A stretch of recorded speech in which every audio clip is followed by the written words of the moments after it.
বললেন ওই ফেরেশতা তার মাথায় হাত বোলায়া দিলেন। ফাযাহাবা আনহু কদ ক্বালা কদ কদরানিয়ান নাস।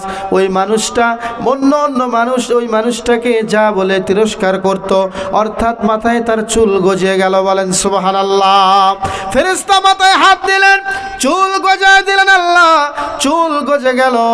এরপরে তাকে জিজ্ঞাসা করলো, তুমি এবার কি মাল চাও? কোন মাল তোমার কাছে প্রিয়? এবার এই টাকলা চুল ফিরে পেয়ে বলল, আমি একটা গাভী চাই। আল্লাহর নবী বলছেন, ফাআতা বাকারান হামিলা। আল্লাহ রাব্বুল আলামিন তাকে একটা গর্ভধারণকারিণী পেটে বাচ্চাওয়ালা একটা গাভী দিয়ে দিলেন। সুবহানাল্লাহ।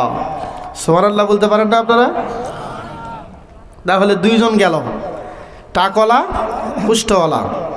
এবার কুষ্ঠওয়ালাকে কি দিয়েছেন মনে রাখবেন, যার শরীর সাদা ধবধবে ছিল তাকে কি দিল?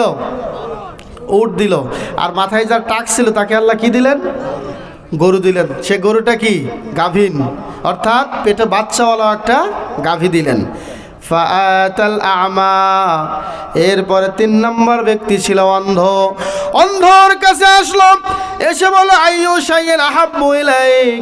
তোমার কাছে কোন জিনিসটা কি সবচেয়ে প্রিয়? সে বলল, কত মানুষ দুনিয়া চোখে দেখে, আমি তো চোখ দিয়ে দেখতে পারি না, এটা আমার অনেক কষ্টের বিষয়। আমি যদি চোখের দৃষ্টি ফিরে পেতাম, এটা এখন আমার কাছে সবচেয়ে বেশি প্রিয়। কি বলেন, ঠিক কি না? যারা চোখ দিয়ে দেখে না তাদের কষ্ট, মনের দুঃখ কম না বেশি?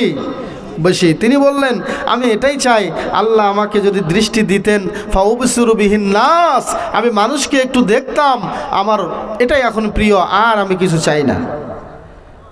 ফামাসাহাহু। ফেরেশতা তার চোখে হাত বোলায়া দিলেন। কি করলেন? ফেরেশতা চোখে হাত বোলায়া দিলেন। হাত বোলায়া দেওয়ার সাথে সাথে ফারাদ্দাল্লাহু ইলাইহি বাসারা। আল্লাহ রাব্বুল আলামিন তার দৃষ্টি ফিরিয়ে দিলেন। বলেন সুবহানাল্লাহ। এবার ফেরেশতা জিজ্ঞাসা করল, ফাআইয়ুল মালি আহাব্বু ইলাইক। আপনার কাছে এবার কোন সম্পদ বেশি প্রিয় মনে হয়? কি সম্পদ চান?